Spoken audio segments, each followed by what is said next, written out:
Bienvenue dans cette nouvelle vidéo. Vous êtes très nombreuses à me poser cette question, comment réussir à faire une plume rigide? Donc aujourd'hui, j'ai décidé de vous partager ma méthode. Donc j'ai fait pas mal de recherches et j'ai trouvé cette méthode qui fonctionne. Et du coup, je vais vous montrer toutes les étapes. Alors soyez bien attentives parce que toutes les étapes sont importantes. Donc je vous montre un petit peu ce que ça donne. Voilà, donc elle est souple, mais malgré tout, elle se tient bien. Voilà. Donc c'est parti pour le tutoriel.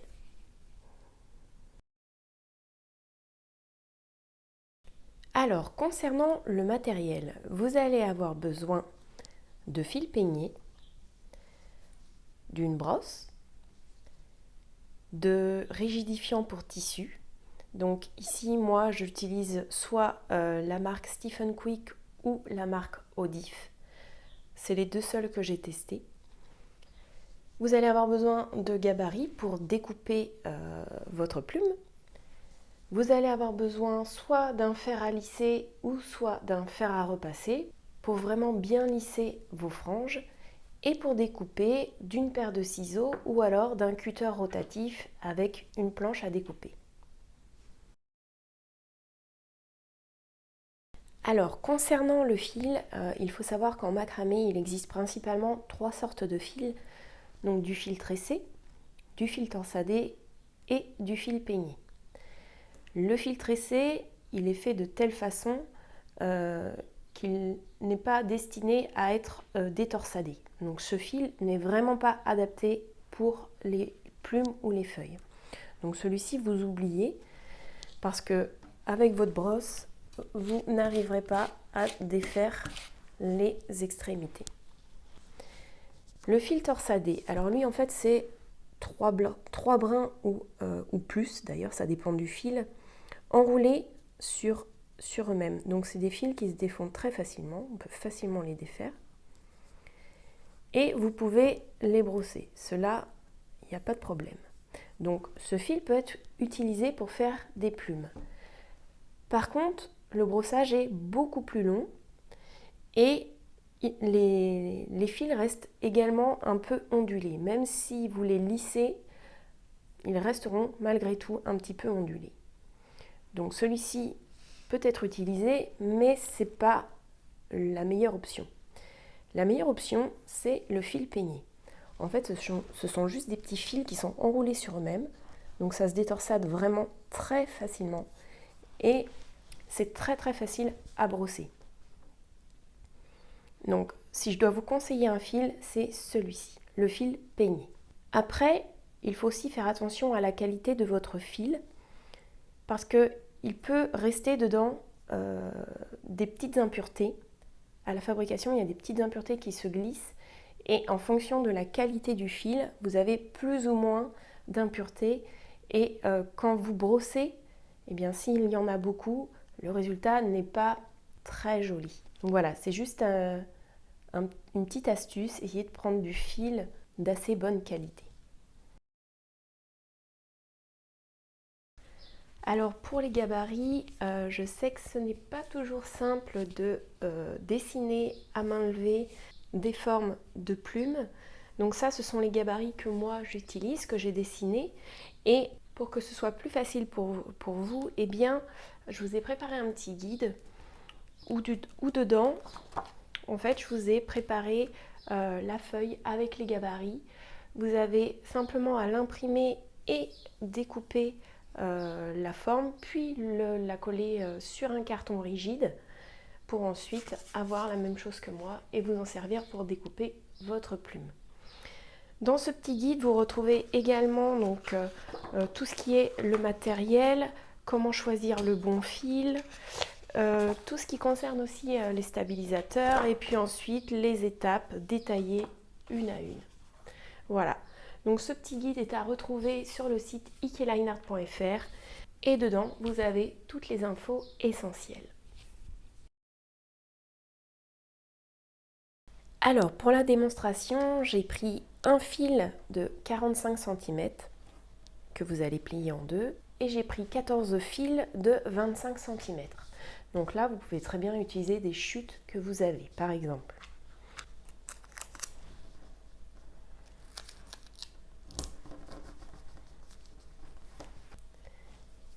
Donc on va commencer par faire un premier nœud plat. Donc vous allez prendre votre fil de 25 cm que vous allez plier en deux, le glisser sous votre fil du centre. De nouveau, vous prenez un fil que vous pliez en deux et la boucle qui est ici, vous allez la poser sur le brin précédent et les deux brins qui sont ici, les passer dans la boucle. Les deux brins qui sont ici, vous allez les passer dans cette boucle. Et ensuite, vous tirez de chaque côté. Vous serrez et vous pouvez remonter votre nœud. Alors là, il faut très bien serrer parce que lorsque vous allez brosser ensuite, les brins peuvent facilement se défaire. Donc, on répète l'opération. Vous pliez en deux, on glisse sous les fils du centre. De nouveau, un fil plié en deux, la boucle sur ces fils, les deux autres extrémités passent dans cette boucle et on tire ensuite sur les extrémités.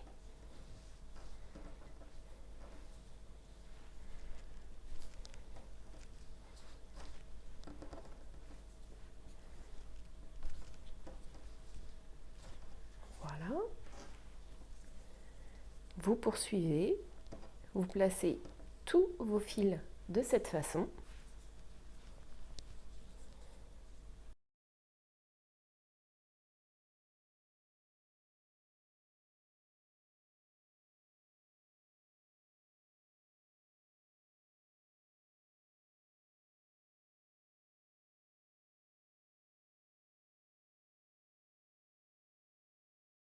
Voilà, alors une fois que vous avez placé tous vos fils, eh bien vous pouvez prendre votre brosse et commencer à brosser les fils. Donc soyez sûr d'avoir bien serré vos nœuds plats.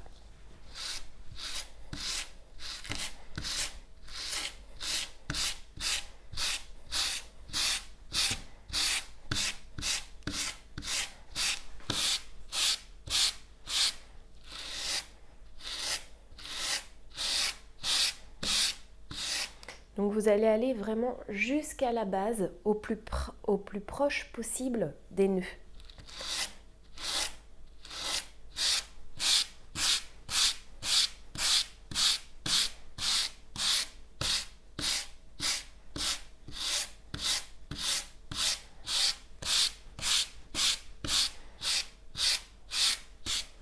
Alors il faut que vous brossiez jusqu'à temps que vos fils ne se torsadent plus.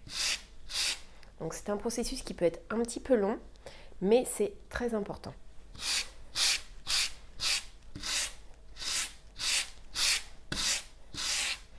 Alors moi, ma brosse, je l'ai achetée dans une animalerie. C'est une brosse pour chat ou chien. Et ce qui est très pratique, c'est qu'en fait, j'ai un petit système derrière qui me permet de rentrer toutes les petites dents. Hop, quand j'appuie, ça rentre toutes les dents et du coup, ça me permet d'enlever eh bien, toutes les petites peluches hyper facilement.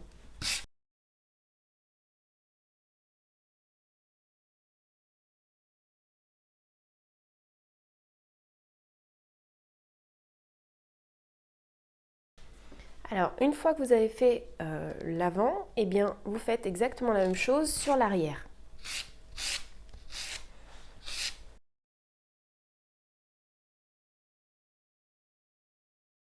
Maintenant qu'on a fait ça, eh bien, on va lisser les franges. Alors, pour lisser les franges, j'utilise mon fer à repasser. Je place ma plume sur ma table à repasser et je brosse les franges en les mettant déjà dans le bon ordre. C'est-à-dire que j'essaye de les placer comme elles seront ensuite ou comme j'aimerais qu'elles soient à la fin.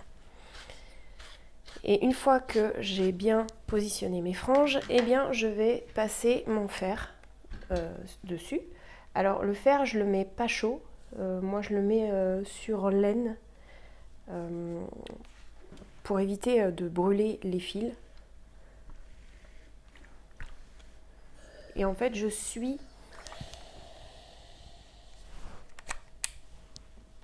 Donc j'oublie pas d'enlever la vapeur d'ailleurs. Et ensuite je suis les fibres.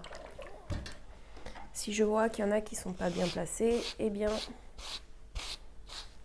je les remets correctement.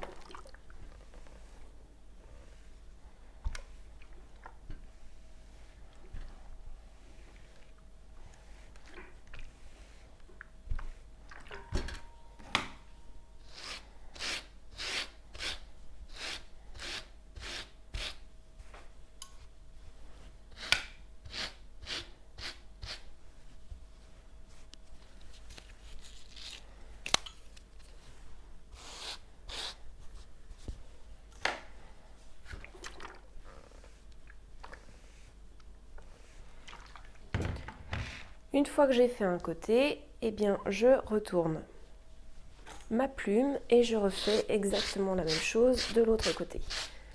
Je rebrosse, je repositionne toutes les franges.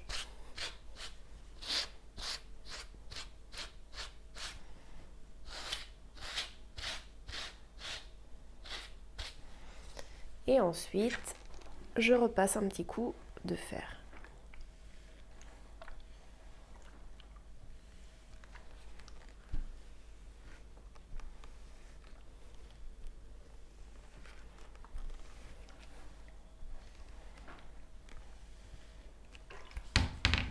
Voilà. Une fois qu'on a fait ça, eh bien on va passer à la partie rigidifiant. Alors, pour appliquer le rigidifiant sur votre plume, je vous conseille de vous mettre sur un support en plastique et non en carton, parce que le carton en fait va s'imbiber et va se gondoler, ce qui fait que votre plume ne sera pas plate. Préférez quelque chose en plastique. Donc moi c'est juste un set de table. Votre plume elle va se coller au plastique, elle va rester collée, ça c'est certain avec le produit. Donc moi j'utilise cet outil de cuisine pour passer, glisser sous ma plume et la décoller sans bouger les fibres. Alors pour les rigidifiants, alors je pense qu'il en existe beaucoup, ou même des maisons, vous pouvez le faire vous-même. Après, personnellement, je ne suis pas fan du tout d'utiliser de la maïzena ou du sucre pour rigidifier mes plumes. Donc j'utilise ces deux produits. Donc en France, le plus facile à trouver, c'est celui-ci. Celui-ci, vous le trouvez en mercerie ou dans les magasins de travaux manuels assez facilement. Il coûte aux alentours, je crois, de 9 €, quelque chose comme ça, entre 7 et 9 €. Celui-ci, je ne le trouve pas en magasin, je dois l'acheter sur internet et il est plus cher. C'est-à-dire qu'il est aux alentours de 12 €, je crois. Alors après, avec ce flacon, vous pouvez quand même faire plusieurs plumes, mais une plume, ça consomme quand même pas mal de produits. Entre les deux, j'ai une préférence pour celui-ci. La marque Odif. Alors le produit est blanc, alors que celui-ci est transparent. Donc déjà, je préfère quand j'applique sur ma plume, et celui-ci mousse un peu plus. Ce qui fait que je trouve que ça fait un travail des fois un petit peu plus grossier que celui-ci. Donc là, je vais vous montrer moi avec le Stephen Quick. Donc je place ma plume. Je vais là, en fait, l'idée ça va vraiment être de mettre toutes les fibres comme vous voulez qu'elles soient exactement une fois votre plume terminée. Donc là, ça va être un travail un petit peu de patience. Il va falloir bien disposer.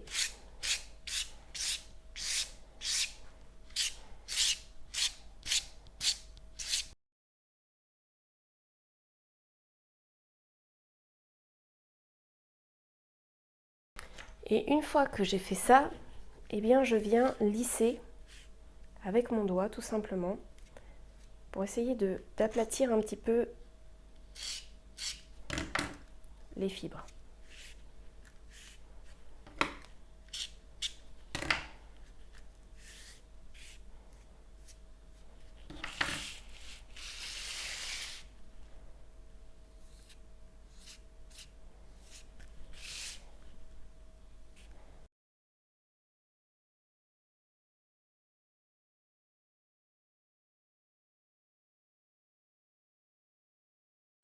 Alors, une fois que j'ai fait ça, eh bien, je prends mon produit. Donc là, il faut vraiment bien agiter. Et je viens pulvériser à environ 20 cm de ma plume. Donc vous allez voir, les extrémités vont s'entortiller sur elles-mêmes, c'est normal, c'est pas grave. Et je pulvérise partout. J'évite d'en mettre au centre.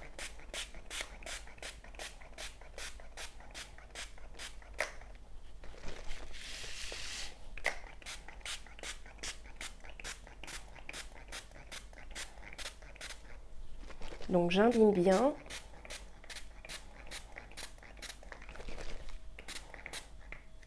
Bon là, a priori, j'ai bien brossé parce que je n'ai pas de fil qui s'entortille.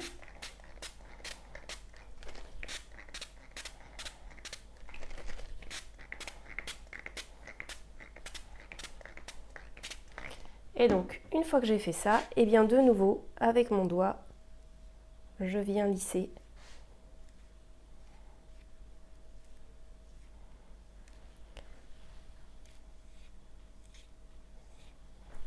J'aplatis donc légèrement.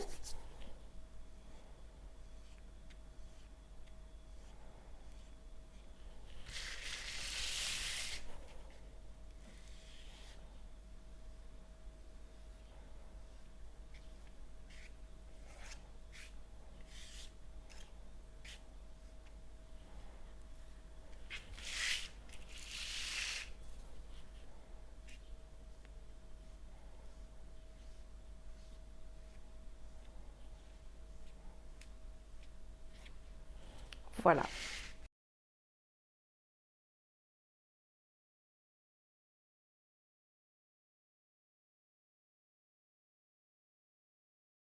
Et là maintenant, on va laisser sécher. Et c'est très important de laisser sécher longtemps. C'est-à-dire que moi, je laisse une journée et une nuit. Pour être sûr en fait que le produit est bien sec et que du coup, ça a bien rigidifié la plume. Une fois qu'on a fait cette étape et que c'est sec, au bout des 2 jours, je refais exactement le même processus sur l'arrière de la plume. Alors, c'est vrai que c'est un peu long.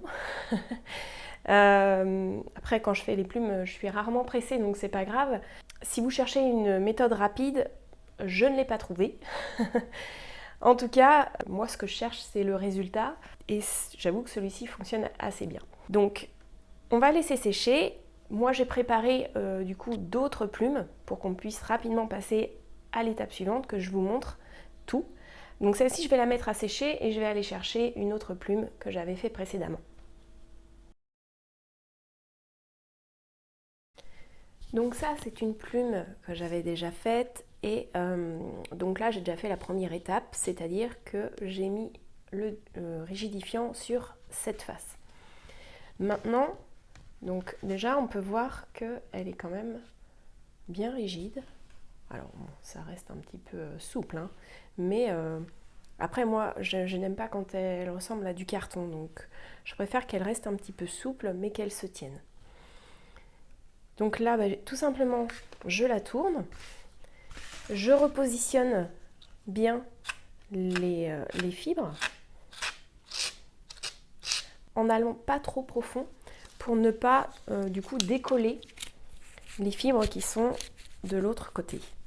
Alors, lorsque vous brossez, je ne l'ai pas fait tout à l'heure, mais lorsque vous brossez avec le produit, pensez à renettoyer tout de suite votre brosse parce que sinon le coton va sécher dans les pics et après c'est un peu plus compliqué de l'enlever. Donc je repositionne.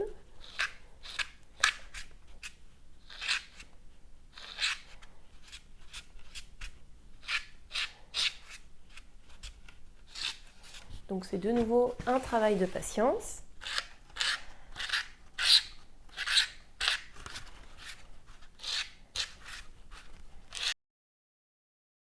Si jamais vous voyez que vos fils sont encore trop torsadés, à ce niveau, vous pouvez très bien repasser un petit coup de fer pour les relisser, sans oublier, donc pas directement sur la face où il y a le produit, mais sur donc l'arrière, sans oublier de glisser un torchon entre votre plume et le fer, pour éviter de faire jaunir vos fils à cause du produit. Donc une fois que je suis satisfaite de ma plume, eh bien je refais exactement la même chose. Je reprends mon rigidifiant. Alors là, j'avais plus de support en plastique, donc j'ai pris un carton, mais c'est pas l'idéal. Et je pulvérise à peu près 20 cm.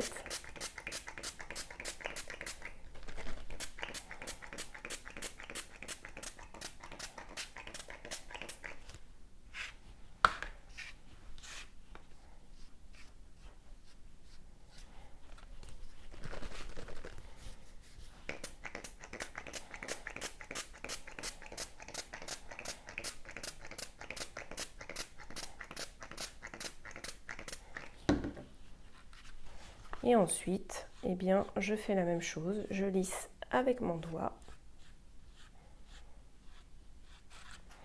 Alors l'avantage quand on a une plume de couleur, c'est qu'on voit où on met le produit, ce qui est moins facile quand on a du fil blanc ou clair.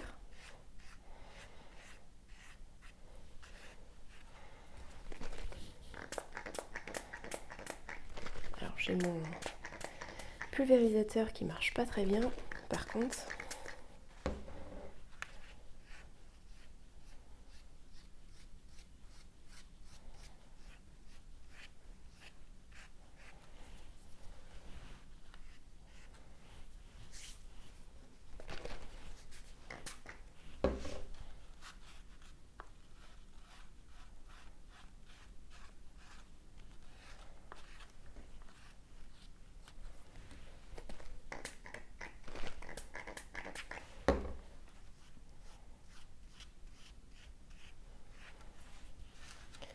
Voilà.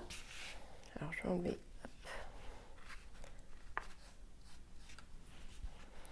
Et donc maintenant, eh bien, on laisse sécher de nouveau assez longtemps pour être sûr que tout est bien sec.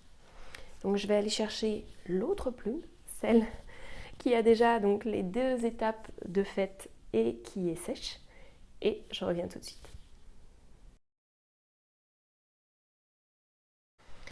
Alors voilà ce que ça donne lorsque l'on a fait les 2 côtés. Donc vous voyez, ça tient tout seul. Après, je ne mets pas énormément de produits. Comme je vous le disais, j'aime bien quand ça reste un peu fluide, mais vous pouvez très bien mettre plus de produits et répéter l'opération plusieurs fois pour atteindre le niveau de rigidité que vous souhaitez.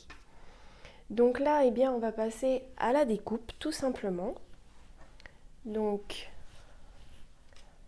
moi je vais le faire au cutter rotatif. Donc pour ça, eh bien, je prends mon gabarit. J'ai volontairement fait une ouverture au centre, c'est pour pouvoir placer mes nœuds plats. Donc je viens positionner mon gabarit comme ceci. J'essaie de mettre la pointe vers l'endroit où j'ai le plus de franges. En fait, j'essaye de respecter le sens des fibres. Donc là, ça me paraît pas trop mal. Alors je vais me mettre juste au-dessus pour voir, parce que là je suis un petit peu de côté, c'est pas évident. Hop, je le mets juste en haut à la base.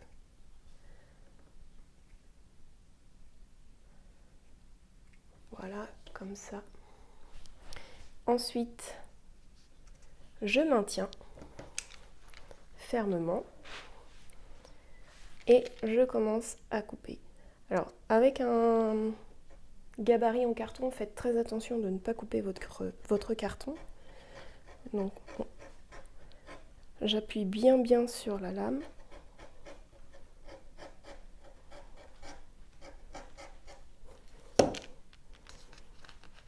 Donc là, il ne faut vraiment pas bouger.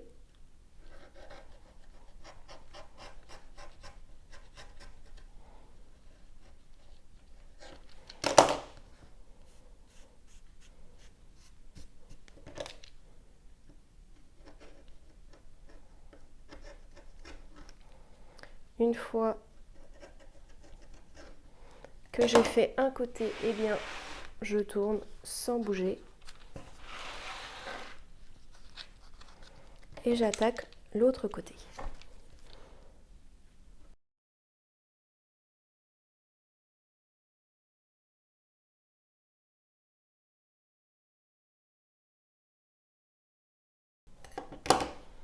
Et une fois que j'ai fait ça, eh bien,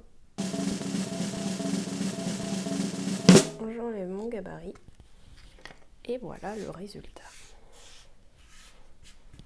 Et si besoin, eh bien, je reviens couper avec des ciseaux, mais là, ça m'a l'air pas mal du tout.